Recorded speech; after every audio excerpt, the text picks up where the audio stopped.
Véronique Louwagie, rapporteure spéciale de la Commission des finances pour la santé. Nous examinons deux missions d'ailleurs, j'aurais dû le dire, santé et la mission solidarité. Donc Véronique Louwagie sur la mission santé. Je ne sais pas si Hélène Vainqueur-Christophe n'est pas là. Donc Véronique Louwagie. Merci Monsieur le Président, Mesdames les ministres, Monsieur le Président, Monsieur le rapporteur général, mes chers collègues. Les dépenses de la mission santé se sont élevées à 1,34 milliard d'euros en 2018, en hausse de 7% par rapport à 2017. Cette croissance est portée par l'augmentation de 100 millions d'euros des dépenses de l'aide médicale d'État inscrites sur le programme 183, tandis que les crédits de prévention en santé du programme 204 ont diminué de 2%. Je vais développer mon propos en trois axes. Chacun de ces sujets fera l'objet d'une question particulière à Madame la Ministre. En premier point, je souhaite me concentrer sur l'exécution budgétaire des crédits en 2018. Cette exécution fait ressortir les deux problématiques principales et récurrentes de cette mission. La première problématique est celle de la baisse continue des dépenses de prévention en santé. Elles ont connu une diminution de près de 40% depuis 2012 du fait de transferts successifs du financement de certains opérateurs et de certaines actions à l'assurance maladie. C'est ce point qui fait l'objet de ma première question. Madame la Ministre, la diminution progressive du périmètre des crédits destinés à la prévention sur la mission santé ne conduit-elle pas à la remise en cause du financement de cette politique par l'État? La conclusion de la logique engagée actuellement n'est-elle pas l'absorption complète du financement de ce programme par l'assurance maladie? La deuxième problématique relative à l'exécution budgétaire de la mission santé est celle de la sous-budgétisation et du dynamisme des crédits de l'AME, malgré la stagnation du nombre de bénéficiaires. J'ai mis en évidence l'année dernière le manque structurel d'informations sur les bénéficiaires de l'AME, qui entraîne l'incapacité de la direction de la sécurité sociale à expliquer et à anticiper les variations du nombre de bénéficiaires. Ce manque de connaissances conduit donc à des hypothèses de budgétisation initiale erronées. Elles ont pour conséquence, en 2018, l'ouverture de 21 millions d'euros supplémentaires en gestion, dont 10 millions d'euros proviennent des crédits sous-consommés du programme 204 Prévention en santé. Le dynamisme des dépenses d'AME est essentiellement dû à une augmentation du coût moyen par bénéficiaire par trimestre qui a progressé de 5%. J'aimerais souligner que le coût moyen trimestriel par bénéficiaire a augmenté de plus de 12% en 3 ans et s'établit aujourd'hui à 674 €, soit un record depuis l'alignement de la tarification des dépenses d'AME dans les hôpitaux sur le droit commun en 2012-2013. En 2018, cette hausse découle du dynamisme des prestations hospitalières qui augmente de 7%. L'hypothèse d'explication actuelle repose sur une modification du rythme de liquidation des factures hospitalières, mais n'est pas encore vérifiée. J'aimerais également rappeler que le remboursement des dépenses d'AME à l'assurance maladie par l'État ne correspond jamais tout à fait au coût réel de la dépense, d'où la constitution d'une dette de l'État envers l'assurance maladie.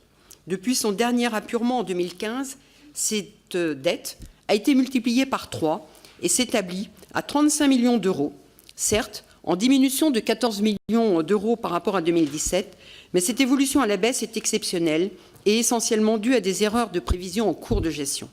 Face à la volatilité des prévisions, un apurement de cette dette semble nécessaire. Dans un second temps, j'aimerais insister sur les défaillances du dispositif d'indemnisation des victimes de la dépakine. En 2018, sur les 78 millions d'euros prévus en loi de finances initiale, seuls 16 millions ont été utilisés par l'ONIAM, l'organisme qui prend en charge ce dispositif. Cette sous-consommation très forte de l'enveloppe des crédits budgétés est liée à un retard pris dans l'examen des dossiers, puisque aucun avis d'indemnisation n'a été rendu en 2018.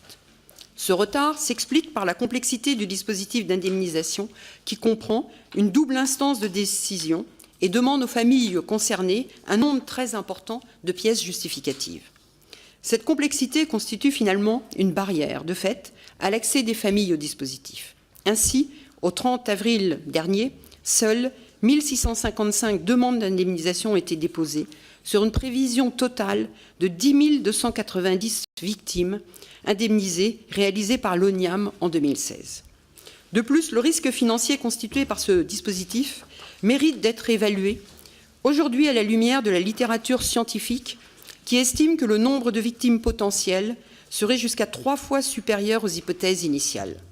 Surtout, il est désormais nécessaire de prendre en compte le refus définitif de Sanofi de reconnaître sa part de responsabilité dans les préjudices subis par les victimes et de contribuer à l'indemnisation de celles-ci. C'est l'ONIAM qui proposera donc l'intégralité de l'indemnisation en première intention, un coût non budgété à l'origine, avant de se retourner vers Sanofi pour obtenir un éventuel remboursement de sa part, ce qui impliquera aussi des frais supplémentaires à la charge de la solidarité nationale. Nous avons voté en loi de finances initiale pour 2019, à l'article 263, la remise d'un rapport par le gouvernement au Parlement portant sur la soutenabilité du dispositif d'indemnisation et sur sa gestion depuis son entrée en vigueur. Nous serons, bien entendu, particulièrement attentifs à la remise de ce rapport prévue pour le 1er septembre prochain. J'espère que ce rapport sera aussi l'occasion de décliner des pistes de réforme du dispositif dans le sens de la simplification.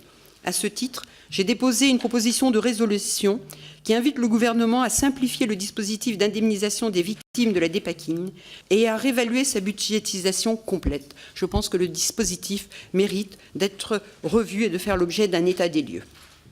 J'ai plusieurs questions à vous poser sur ce sujet, Madame la Ministre. D'abord, est-ce que des mesures sont prévues aujourd'hui pour réduire la complexité du dispositif et aider les familles dans leur démarche? Ensuite, quelles sont les options opérationnelles envisagées pour retrouver les victimes potentielles de la dépakine suite aux difficultés de mobilisation des bases de l'assurance maladie? Comptez-vous réaliser une nouvelle évaluation de la budgétisation nécessaire du dispositif, notamment suite au refus de Sanofi de participer à l'indemnisation? Enfin, comptez-vous poursuivre Sanofi dans l'objectif d'obtenir un remboursement de sa part dans l'indemnisation des victimes? J'aimerais maintenant dire quelques mots sur la partie thématique du travail que j'ai menée pendant ce printemps, qui porte sur le dispositif de certification des dispositifs médicaux. Cette procédure repose sur la délivrance par des organismes notifiés, c'est-à-dire agréés par les agences de santé nationale, d'un marquage CE. Ce marquage permet ensuite au dispositif de circuler sur l'ensemble du marché européen. Cette procédure, telle qu'elle fonctionne aujourd'hui, ne permet pas d'assurer la sécurité des patients. Ce qu'a mis en évidence, d'ailleurs, l'enquête menée par un consortium international de journalistes il y a quelques mois. Les contrôles sur les fabricants sont limités et les contournements du système sont nombreux. De plus, l'information disponible sur le marché des dispositifs est lacunaire. Il n'existe pas de traçabilité des dispositifs ou de recensement des décisions d'octroi ou de refus de certification. La réforme de la réglementation européenne qui entrera en vigueur à partir de 2020 permettra normalement, je l'espère, de remédier à ces problèmes. Cependant, elle ne nous permettra pas de connaître le coût réel du remboursement des dispositifs médicaux pour la sécurité sociale. Ce coût est aujourd'hui inconnu, ce que nous pouvons regretter profondément. En effet, de nombreux dispositifs, surtout dans le secteur hospitalier, sont financés dans le tarif de l'acte. Cela signifie que le choix du dispositif est laissé à l'appréciation de l'établissement de santé sans qu'aucune évaluation complémentaire ne soit réalisée par la Haute Autorité de Santé.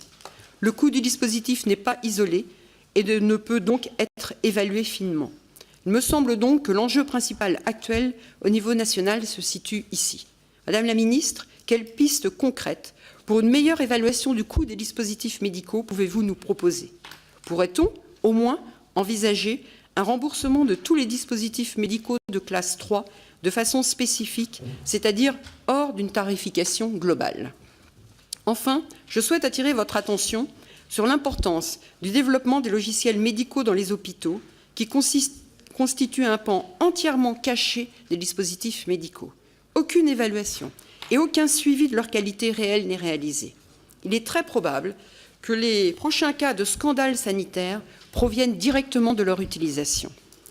Des travaux spécifiques sont-ils en cours au sein de votre ministère sur ce sujet? Un remboursement spécifique de ces logiciels pourrait-il être envisagé pour permettre leur évaluation par la Haute Autorité de Santé? Je vous remercie pour votre attention. Merci Madame la rapporteure. Monsieur le rapporteur général.